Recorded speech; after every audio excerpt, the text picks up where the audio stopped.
Good morning, everybody. My name is Sebastian Schneider. I'm the responsible product manager of the 7VU85.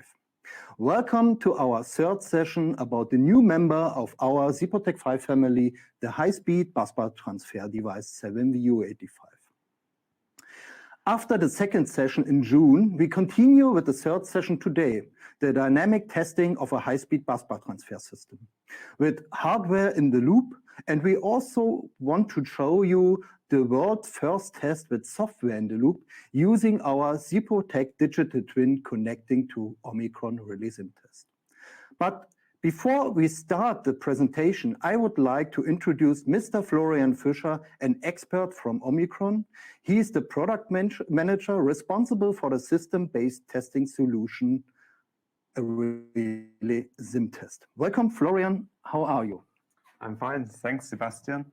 Hello, everybody. Good morning, good afternoon, depending where you are located worldwide to this interesting webinar. I'm very glad to be here. Thanks for the invitation again, and I think that will be a nice webinar today. Today, you are going to show us how to test a high-speed busbar transfer system with a dynamic test system. What is the new thing about these high-speed busbar transfer testing or motor testing with REALY SIM test? We have a dynamic simulation in REALY SIM test, and since version 4.10, we also have the ability to test this system or every system of the ZIPOTEC 5 family, even with a digital twin.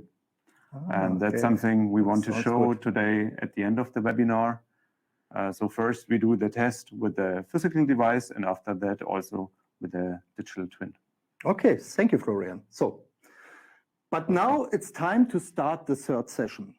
I would like to give you a rough overview, a general overview about high-speed busbar transfer system. In the first two sessions, I talk about a little bit more the application and the use cases and so on. And today we want to repeat it a little bit, that you keep in mind what does it mean to have a high-speed busbar transfer system.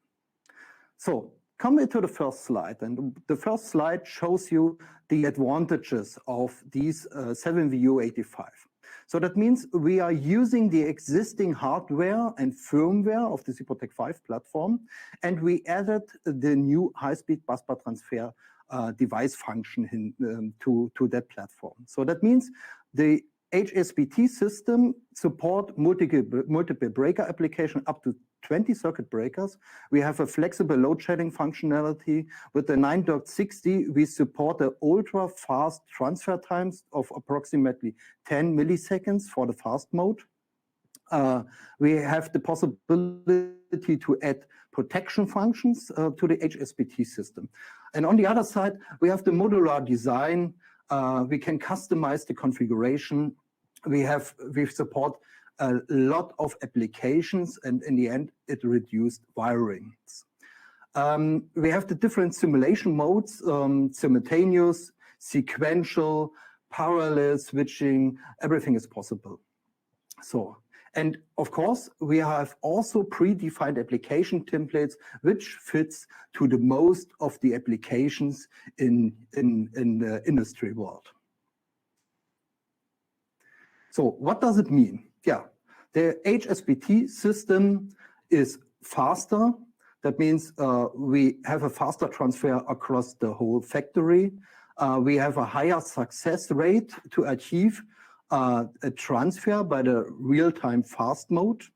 And we have these so-called high-speed binary outputs where we reach a fast closing time of less than 1 milliseconds. Easier means easier in operation, easier in commissioning, easier in integrating all this functionality into one device. So that means there is no need to have different devices. So you can support here with one device, multiple applications and also multiple feeder applications.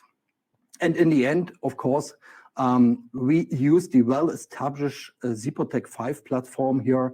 That means we are safe and reliable on the hardware design and also on the CPOTEC 5 platform.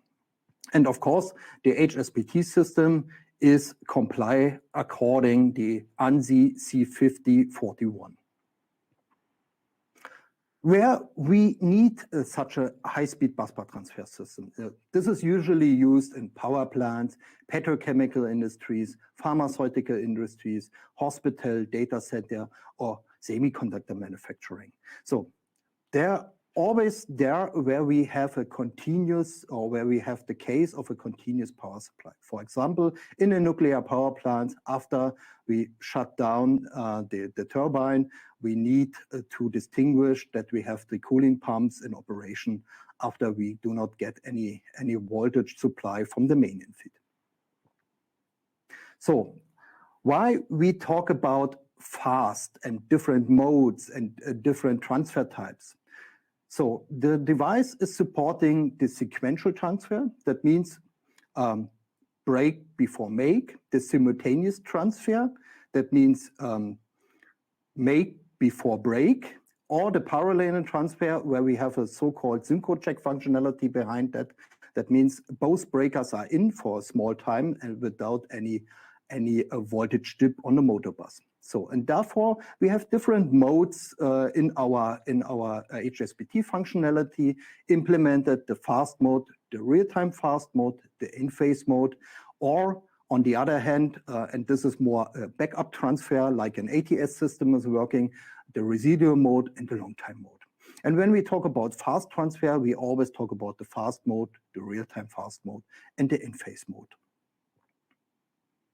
And all these switching types are selected and calculated automatically by the device. So there is no need to make a selection or to give a command how the device is doing these transfers. So that means in the end, the device is checking the voltage on the motor bus, is checking the voltage on the incomer, and also using the current information to block the HSBT function in case of an internal fault. So here is a rough overview about the high-speed busbar transfer function. So that means the high-speed busbar transfer function is a function group which can instantiate it from the library in your project, in your device project. And you see the high-speed busbar transfer function is supporting a ready and unreadiness check, and we have the multiple sensitive start types. For example, electrical fault or non-electrical fault, CB invert and open start. That means if the circuit breaker is open unexpectedly, we have an under voltage start condition, we have an under frequency start condition, we have a manual start, which is used, for example, after recovering the main infeed, we will switch back, or we want to start the HSBT system, the transfer, for example, for maintenance or so on. And then we have some additional start criteria for the simultaneous and the sequential. And this additional start criteria can be used, for example, together with a simple reverse power functionality. So then we have the reliable blocking logic implemented. That means there are some cases, and we want to show these cases during the dynamic testing today, that we do not want to transfer in case of a motor is slowing down, or we have a fault on the motor bus, or we have other conditions like a voltage dip in the grid or so on. During that conditions, we do not want to transfer, and therefore we need reliable blocking functions. Then we have the settable transfer sequence. You will see that later on in my slides where we go through the Dixie settings, of course. And the settable transfer sequence is split in the sequential, break before make, simultaneous, make before break, and parallel, where both breakers are in. So, and in the end, of course, the different fast and safe algorithm for closing the breaker. And here, of course, we have the fast mode, real-time fast mode, in-phase mode, residual voltage mode, long-time mode, and the synchro check is also available in the device. So then we can talk about the benefits. I told you that we have different benefits due to the platform. And we have here the new generation is based on the ZipProtect 5 platform with the different modes. We have a great cost-saving potential because the device is flexible and scalable. We prevent, of course, with the HSBT system, motors for large impact current and impact torque during the transfer. We have the better performance with the ultra-fast switching times up to 10 milliseconds. We have the ZipProtect 5 architecture, which offers, of course, the full flexibility in hardware and software. And okay.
Sind wir wieder online?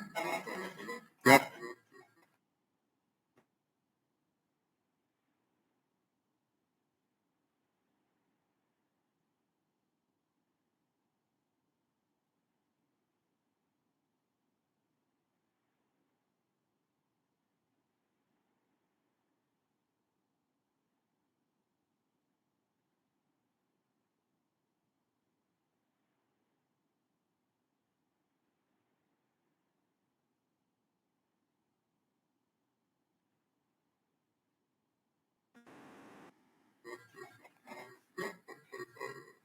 Okay, back again. Sorry for the short interruption. So we have some technical issues here in this video. So that means everything is live. So and sometimes the technique is not working than we expected.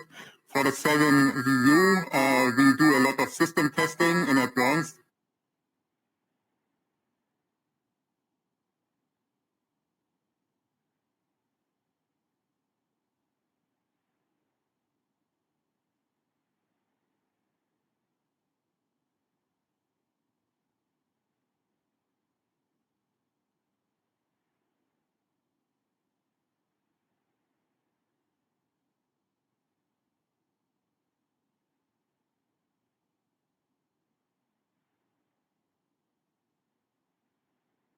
Okay.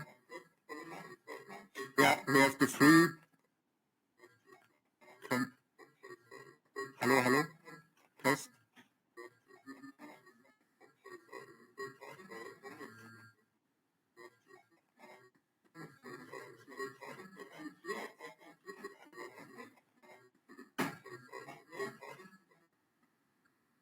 Hallo, ich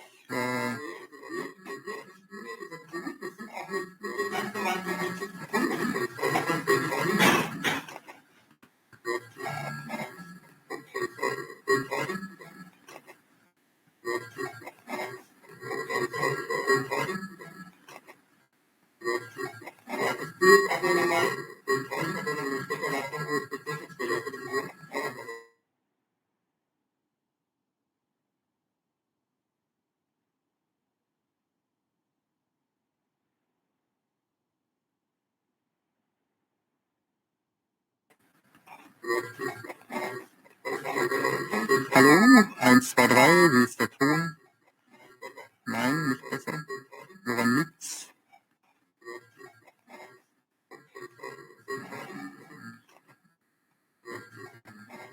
Liegt's am Mikro? Nee, ging ja voll. Ja?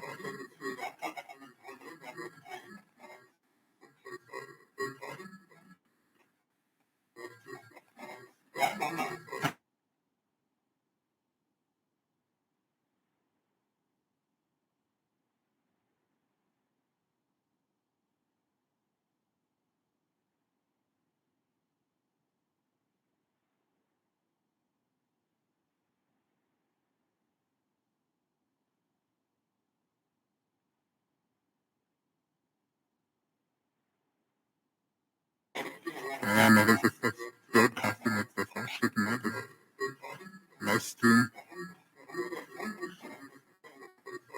Ja.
So, jetzt schauen wir mal, was kommt. Jetzt. Alles da? Ja, jetzt wird noch eine Sekunde. Ja. Genau.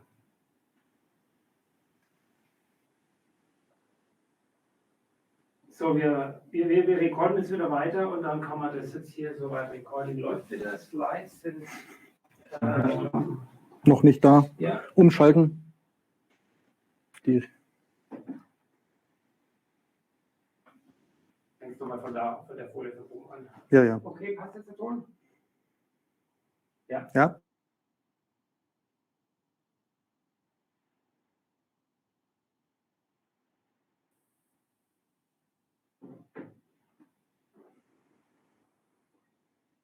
So, kann ich starten? Okay, back again. So, was a little bit more problematic to restart the system. Sorry for it. I hope you have time to grab a coffee, to use this small break. Okay, then we go again to that slide, through that slide about the benefits. We talk about the better performance. We talk about as well the unified platform. We have the standardized interfaces and communication protocols, of course. We have an easy configuration with DIXI 5, also for complex application. You will see that later on in my slides when we go through the DIXI application and so on. And of course, the CPOTEC 5 platform is has a future-proof design for cybersecurity. That means you get always the latest recommendations and fixes. The latest generation of hardware, and of course, the CPOTEC 5 platform is ready for process-based applications. So, how the HSBT concept is working also for complex applications. Here you see that on the left side that for in-camera application with one TICB or sexualized busbar, we need different devices to cover here the whole application. So you can count here up to 7-view 683 to cover here the whole application, and in between we need interlockings and we need some releases and so on to cover here the whole applications. With the 7-view 85 here on the right side, you can see we can cover the whole application with only one device, and we do that with the function group or function transfer directions. What does it mean, function transfer directions? That means you as user implement or integrate here different transfer directions, for example, from breaker 1 to breaker 2 and so on. If we have a look on the concept here, you will see for a simple two in-camera applications, that means this is a simple 3-breaker application, 2 in-camera and 1 TICB, we will have here different transfer directions. And due to that application, we can have up to 6 transfer directions, and each transfer direction can be set here into the function transfer directions. That means, for example, if you want to transfer from in-camera 1 to in-camera 2, or from in-camera 1 to busbar 1 or busbar 2, and so on. That means you defined in DIXI which transfer directions you want to use. And you can start, due to the readiness check, the HSBT system can start these transfer directions automatically. How does it look like in DIXI? So in DIXI, you have the function group concept. You see for each circuit breaker, we have to add from the library a function group circuit breaker. Here we have 2 circuit breaker and 1 circuit breaker.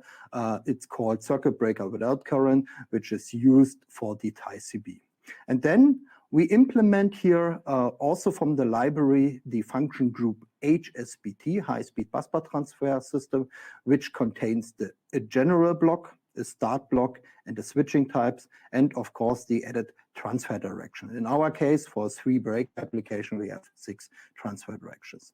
And then you can see we have some general settings here the general settings for the maximum duration time, manual start, operation time, readiness check, the simultaneous transfer sequence, and the paralleling sequence. These are the standard parameter which needs to be set for your HSBT application.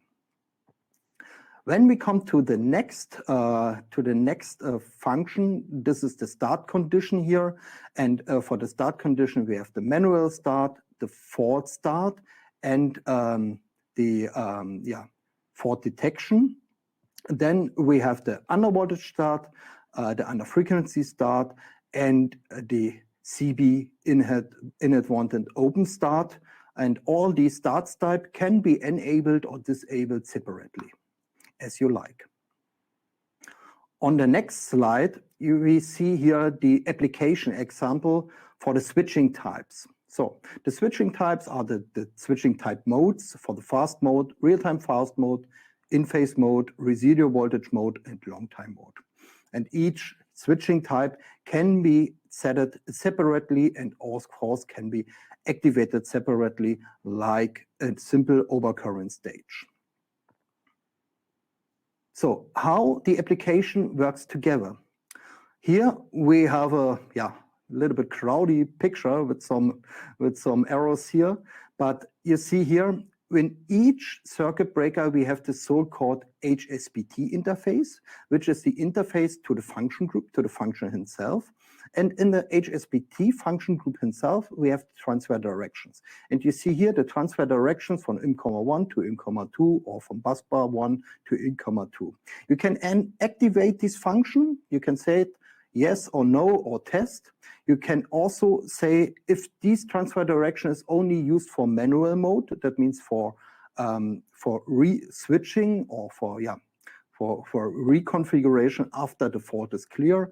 And then you can say, okay, which voltage transformer should be used to measure here the voltage from the bus 1 or the bus 2 in case of a 3-breaker application here. And then, of course, we have also the possibility for each transfer direction to add here the flexible load shedding functionality. That means load shedding is used normally to switch off motors or load in the beginning of the transfer or shortly before the transfer will happen. And this can be also set very flexible.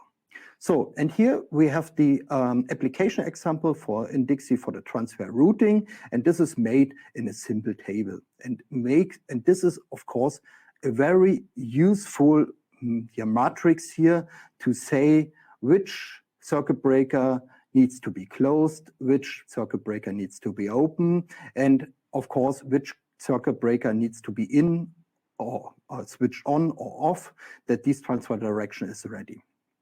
This is made here in the transfer routing, and there's another view where we can set also transfer groups, and inside this transfer groups we can say priority for the transfer directions. That means in the end we can say, okay, we want to have normally switch from breaker 1 to breaker 2, but if this transfer direction is not ready, the device should select the next transfer direction which is ready, and this can be set in different priorities so that you get especially for bigger and more complex applications, the full flexibility to offer here a fast and reliable transfer.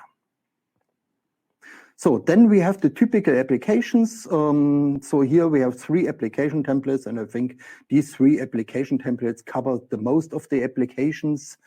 Here in all the cases we have a single busbar application, we have a 2-breaker application, we have a 3-breaker application, 2 incomer and 1 sectionalized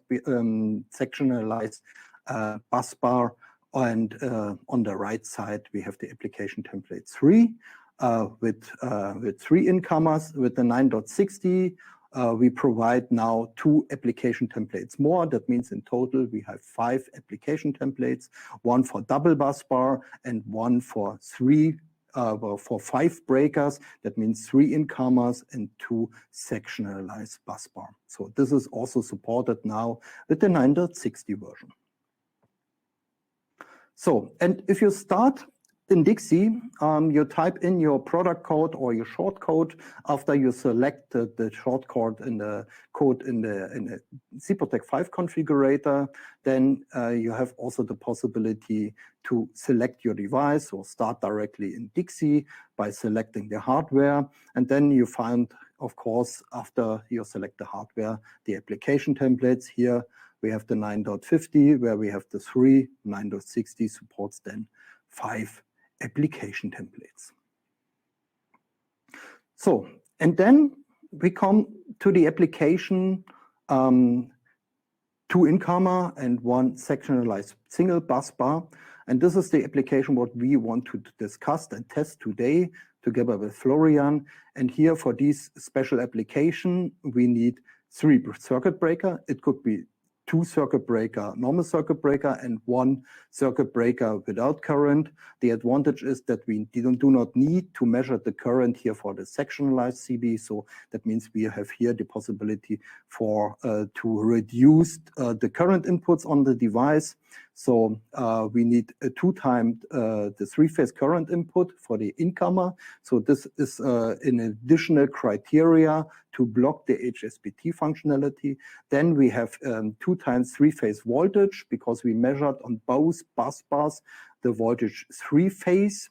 And on the incomer, we measured 2 times a single-phase voltage, face-to-face voltage, which is enough to have the information, the voltage is there, and the voltage is on the acceptable level, and so on.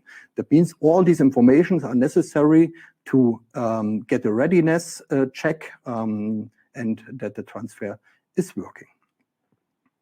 So, and of course, we can also use the internal protection functions. That means we can also add to the HSBT system protection functions. In our case, we have integrated here a function group voltage current 3-phase, and in this function group we run an overcurrent function and a frequency functionality. So this offers the advantage that we have an internal start type, so that there's no need that we have an external start condition, for example, which is normally coming from a protection system. We are a binary input, so this is also possible. We can start these, or we can trigger the transfer by an external signal, but also we can add here the protection functions to the device itself, and therefore we are a little bit faster. So that means we do not lose time, and there is no risk for broken wire, for example. And yeah, we can also add, as I told before, the transfer directions. All these transfer directions are free definable, and here we have this application. And so also, as I told to you, we have the possibility for a manual start. We will show it later on. So that means now we have a fault on the first incomer, and we want to transfer from the first incomer to the second incomer. So that means here we have to close here the breaker 2 by transferring, by opening the breaker 1 and to closing the breaker 2. So how we did that and how we checked that? We checked that by these tables. So that means for the first transfer direction, we have to check, we have to open the breaker 1, we have to close the breaker 2, and on the right side, we have to check if this tie CB is closed. If the tie CB is not closed in that case, then this transfer direction is not ready. So, and we can test these, of course. We can use, for example, the OMICRON state sequencer for it to test these and to make a simple test if this application is working and this transfer is working. Therefore, you have to add 3 different stages by using busbar voltage, the current on the incomer, the current on the voltage on the second incomer, and also the current on the second incomer. And therefore, you can test a simple transfer. But it is not dynamic. So that means we cannot simulate a motor slowing down, or we have a fault and the voltage is going down and so on. That means we have no possibility to test the different mode. For example, the fast mode, the real-time fast mode, to show that the device is using the different switching modes and switching types. This is only a static test, and here we have some limitations with the static test system. And especially when we have a look here on the switching of a motor load or switching off of a motor load, you see the dynamic. Here we see the circle diagram or the snail here, and you see the green arrow here is the alternative voltage, and the red one is the residual voltage here. And you see, longer it had happened, that means the fault will occur. We open the breaker, the voltage gets lower, or it gets lower and lower. That means the voltage is decreasing, the frequency is decreasing, the phase angle gets bigger and bigger. And of course, such a behavior needs to be simulated dynamically. And this is only possible with a simulation software, for example, EMTP or so on, or you use, for example, here, REALY SimTest from OMICRON, because REALY SimTest is also offering a dynamic behavior, a dynamic simulation. And why we need that to simulate that on a dynamical way? You see here the different areas for switching, for the switching modes. So that means in the first part of these circle diagram, we can switch in fast mode. The second part, which is the light blue one part, this is the real-time fast mode. And the green part here is the in-phase mode. And of course, sometimes we are out of the limit, of the safety limit. And this is the unsecure area where we need to block the HSBT system. So that means the HSBT system have to wait until they give the close command. So, and in the end, if the voltage is too low, then under 80%, for example, then we need to wait longer and we need to use the residual voltage mode.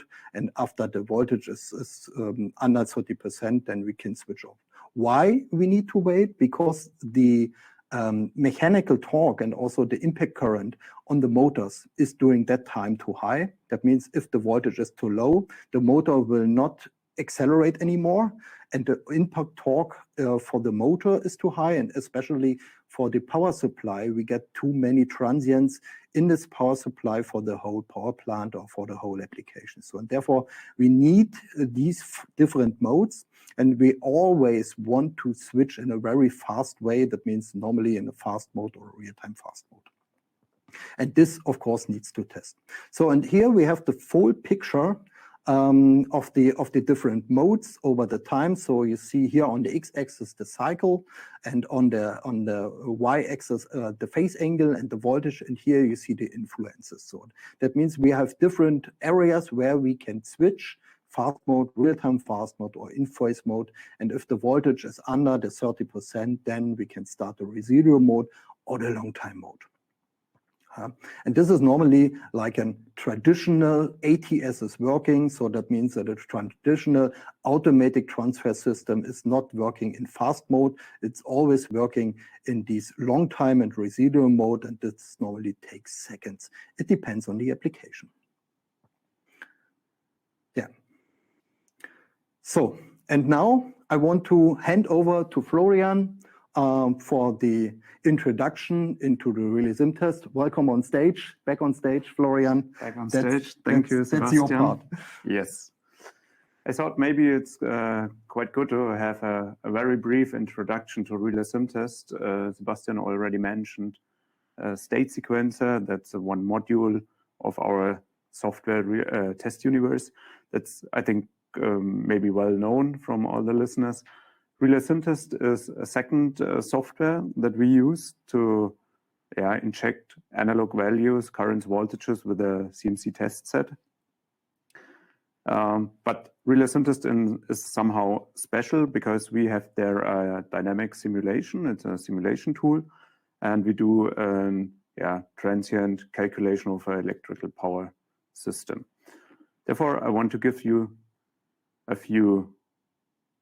a short introduction. So what is relay sim test? Relay sim test in a nutshell, more or less. You see the focus there is not on the signal relay, but it's on the power grid. So you see that on that right-hand part on the slide with the in-feed, a bus bar, a line, a load. So we simulate really the components of an electrical power grid. And then we simulate events on that power grid. So that could be that there is a fault incident. It could be that the load is changing, the in-feed is maybe changing. There could be different other events, a circuit breaker opens or closes or even fails. So relay sim test is first of all a transient power system simulation software. We do this simulation independent of the IED type or the overall system complexity. So we don't care about if that's now a CPROTEC 4 or a CPROTEC 5 device, or if it's now this 7VU or a distance protection relay, whatever, because we want to test the overall protection system. For example, in that case, if the line is protected with an overcurrent protection function, if this protection relay is working properly. So we can reveal with this software simulation errors in design, so in the overall protection design, if there are errors in the logic or maybe also in the communication between different protection devices. So overall, we want to ensure that the protection system does its job. So we do not care about single parameters of a protection device. We want to see that the overall system is working. Yeah, we call that a system-based testing approach. What we do with Test Universe is settings-based testing approach. I want to show quickly the steps you need to do in relay sim test. We always start with modeling the power system, as you see on the right-hand side of the slide. Then we create test cases, as I have already mentioned. So maybe insert a fault incident or whatever. Then we run a test and measure back with our CMC devices how the protection device is operating.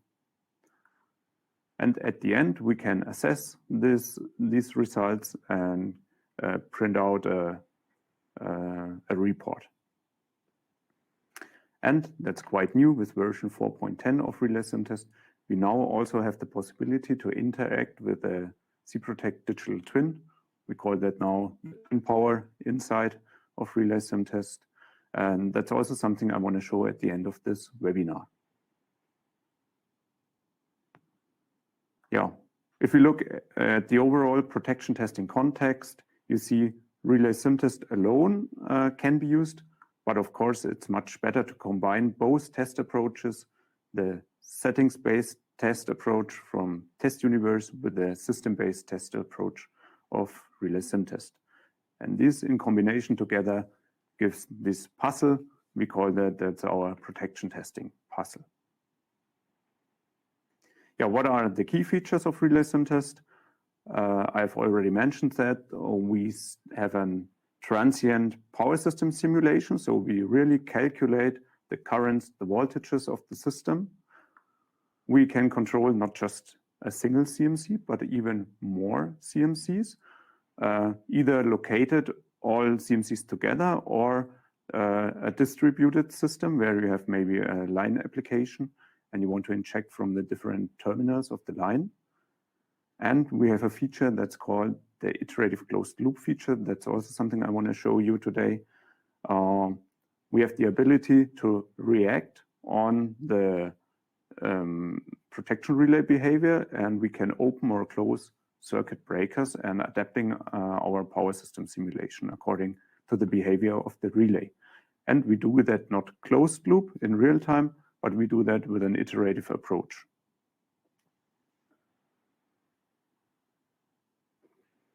Yeah, which applications can be tested with relay sim test? There are quite a few examples. For example, it can be used in the transmission area to test auto reclosing. We can simulate series compensated lines. 3 or even more terminal lines. We could simulate parallel lines with mutual coupling, so the influence of two lines together. We could simulate teleprotection schemes, line differential protection schemes, power system or out-of-step functionalities. We have an extension box for the CMC to be able to also inject traveling waves or to test traveling wave functionality. We can simulate phase shifter transformers in a substation area. We could simulate busbar protection systems, transformer differential protection systems. We can simulate different kind of networks, so insulated, compensated networks. We could have breaker and a half schemes. We can combine now different application areas, so that means transmission and auto reclosing, so teleprotection with the auto reclosing. We could have a differential protection system with a transformer in between. In the field of a distribution area, we could simulate auto recloser sequences. And in the industry application area, we have the possibility to simulate even motors. Okay, that's it. Then I now want to switch to this example which I have prepared. So maybe a few words about the test setup, if we can show that. We have here our CMCs. We have two CMC 430s. We have them wired to the protection device. So there is our physical device, 7VU85. And I have connected these both CMCs via this Ethernet cable on Ethernet port 2. That's quite important. And I can synchronize them when I have only two CMCs with this Ethernet cable. Okay, I switch on the devices. I also have a look at the relay display. Okay, the relay is powered on.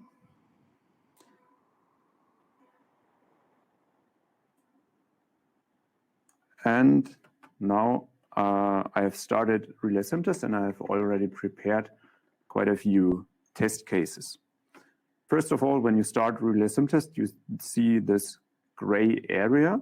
In this gray area, you have more or less the workflow, what needs to be done step by step to execute a test shot or a test case. So the main focus of relay sim test is the overall power system. Sebastian already introduced this application. So I simulated there two bus bars with a circuit breaker in between and two incomers. So here I have infeed 1 and infeed 2. You see in this, we call that system under test. We have the possibility to simulate different kind of elements. So we have here different models of transformer, auto transformer, 2 and 3 winding transformers. We can simulate lines, bus bars, loads, infeeds, and also there the induction motor. I have used quite a few elements, and here in the middle I have my device under test. That's the 7VU. And this device is now connected to different CTs and VTs. So we have here, I used one-phase VT for the both incoming lines, then a three-phase CT, CT1 and CT2, and we have from the bus bars a three-phase VT. All these analog values are now connected, and also the circuit breakers, to the device. We have also the possibility to simulate the auxiliary contacts of each circuit breaker. So I have activated this here. And I have there quite a few motors to simulate this dynamic behavior. Okay, that's it. The first part, the creation of the power system. maybe also nice to know I added there a simulated IED because I want to simulate a manual start of the transfer, and therefore I use a binary contact. So all I need to do there in the system under test is now to map all the analog values, the binary contacts, so the binary inputs and outputs of the relay. When I'm done with that, we can go one step further to the test set configuration. You see, I use two CMCs, the two blue boxes, each is a CMC 430. And what I did there, I used this option local sync. That means I synchronized them locally. That's what I have mentioned with the Ethernet cable, which I connected between both CMCs on Ethernet port 2. Then one CMC is the grandmaster clock, the other one is its slave, and you see now they are time synced. Of course, I also need to do the mapping there, so I connect the voltages, the current outputs, also the binary contacts, the inputs and the outputs I've used for this test. I do this for both CMCs. And then I can move on to the test cases. So that's a quite important part there. Now I have to think about, okay, which realistic test cases do I want to simulate to check if the relay is operating correctly. And these kind of tests cannot only be done in the laboratory, so they can be used over the overall life cycle of a protection device or a protection system.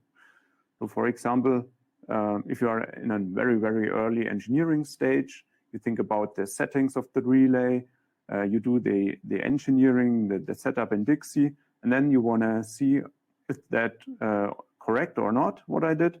You can start to simulate different test cases already in the laboratory, and then use or reuse these test cases later on in a substation when the commissioning was done, or even during a stage before it, during the factory acceptance test.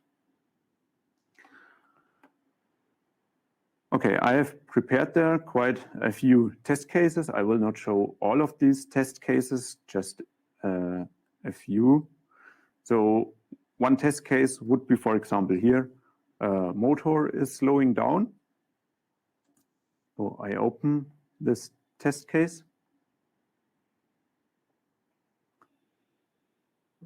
Relay, okay, it's working. And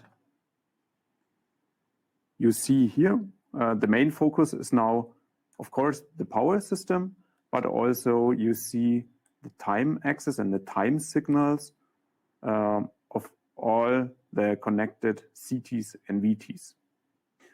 And you see that this is really a transient simulation and a transient calculation. So if I zoom in a little bit, you see in that test case, what did I do? Therefore, I need to go to the power system. In the first 5.5 seconds, the system is operating in normal condition. And after that, I inserted a circuit breaker event. So you can do this if you click on this circuit breaker, and then you can add a breaker event to the timeline there. And then you see, okay, circuit breaker 1 will trip at 5.5 seconds. So what do we do in our simulation then? We open this circuit breaker. And you see this motor here is now not connected to an infeed anymore. And what will happen? Of course, the speed of the motor slows down. So if I zoom out a little bit, the torque and also the motor torque and the load torque is slowing down. And what happens with our voltages and currents?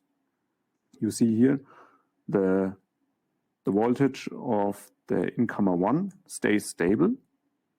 That's the voltage here. measured here. The same for voltage 2. It also stays stable. That's this voltage. But then the voltage measured on the different bus bars, on bus bar 1 and bus bar 2, decreases. And the current, the three-phase current on bus bar, on incomer 1, sorry, on incomer 1 is 0, and also the CT, the current on CT2 is 0 all the time because this circuit breaker was already opened there. Okay, so that would be one test case. Yeah, we want to see what happens with the system if we lose the motor. Will be there some kind of a transfer, or will there happen anything? We can just check that. Therefore, I first need to activate the auxiliary DC output of the CMC for simulating my binary inputs of the relay. I need a DC power supply, and we have that already integrated in the CMC. So I use the aux DC supply from CMC 1. I turn on it. Okay, that's fine. And then I just start the execution of the test case.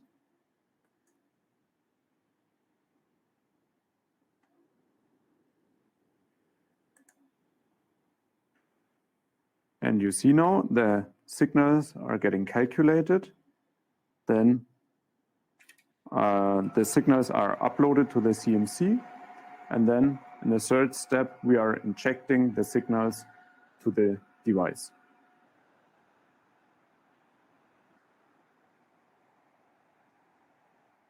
We simulate overall 14.5 seconds, so quite a long duration. Now the test is finished, and we measure back all the signals of the device via the CMC, and we can now have a look to the binary signals, and we see, okay, nothing happened. That's okay. We didn't expect that something will happen there. I will show another test case where there should happen something, and therefore I want to see that the device is able to do switching in the fast mode. So I will open this test case.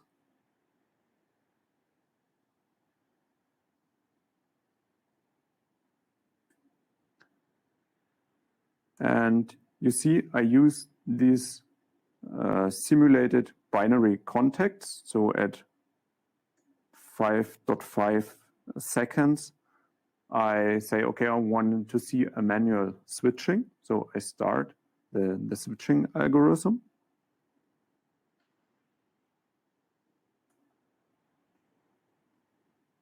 So here you see the overall sequence with 9 seconds. And what I could do there, I have created 3 test steps. I varied the load percentage. So from 100% load to 50% to 10%. So in the relay sim test, I always have the possibility to vary parameters. And that's something we can do there with this, we call it the magic cube. You have here the possibility in that case to vary the load. You could also choose another parameter, for example, the infeed. You could also change the phase angle of the infeeds or the percentage of the infeed. And then all the test shots are created automatically.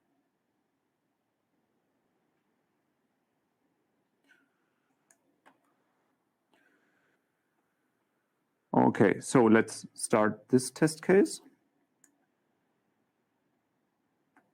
So you see again, the signals are calculated. They are then injected to the CMC and then to the device.